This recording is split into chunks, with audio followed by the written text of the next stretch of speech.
Okay guys, so on the way ako ngayon sa Dollar Tree. Yun, kakababa ko lang ng bus. So nag-commute ako papunta rito.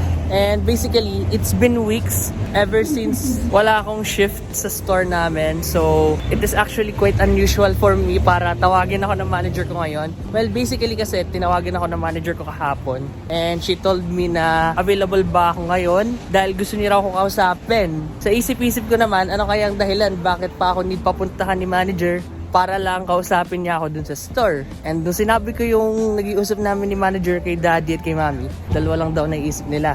A, either o-operan ako ng mas magandang job offer at ikikip nila ako, or B, ilalet go nila ako. Kumbaga, pinapunta lang ako dun para mas formal yung pagpapatalsik sa akin. Well, gano'n naman talaga. Para sa akin naman, ano man yung maging outcome ng dalawang yon, it's good pa rin kasi kung ikip man nila ako, at least may trabaho pa rin ako, kumikita pa rin ako, hindi pa rin ako maboboard sa bahay. O kung hindi man nila ako ikip, at least nagkaroon ako ng experience sa store nila. Yun yung naging stepping stone ko para mag-apply pa sa mas may maraming opportunities, which means hindi na sayang yung experience ko sa Dollar Tree. Kaya hindi ko siya masasabing pros and cons. Parehong pros lang. Anyways, ayun yung Dollar Tree. Well, tatawid lang ako doon. I'm on my way there. And let's find out kung what all of this is all about. Let's go.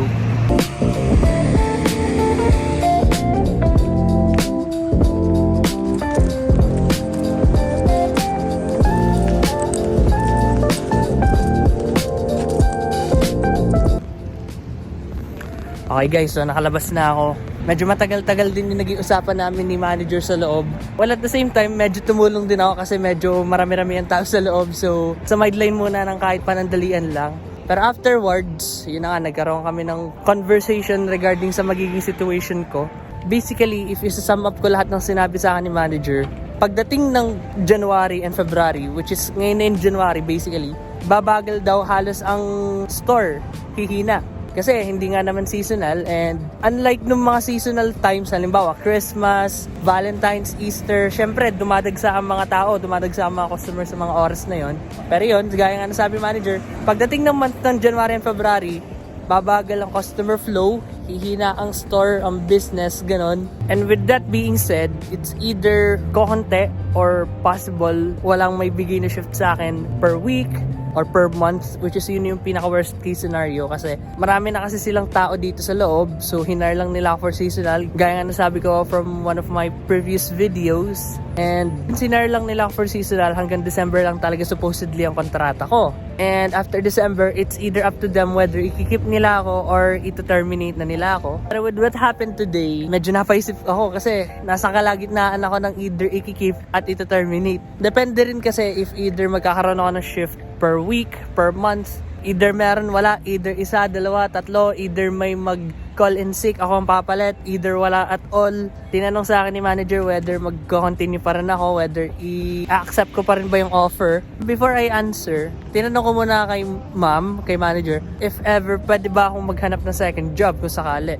Well, ang naging sagot sa akin ni ma'am is kung maghahanap ako ng second job at magiging full-time, ito-terminate na nila ako ng tuluyan kasi hindi na ako magkakaroon ng oras doon if ever tawagin nila ako para jumuti doon for a day or for a week, we don't know. If ever part-time naman na makukuha kong second job, ititira ko raw yung Wednesday to Saturday para sa kanila.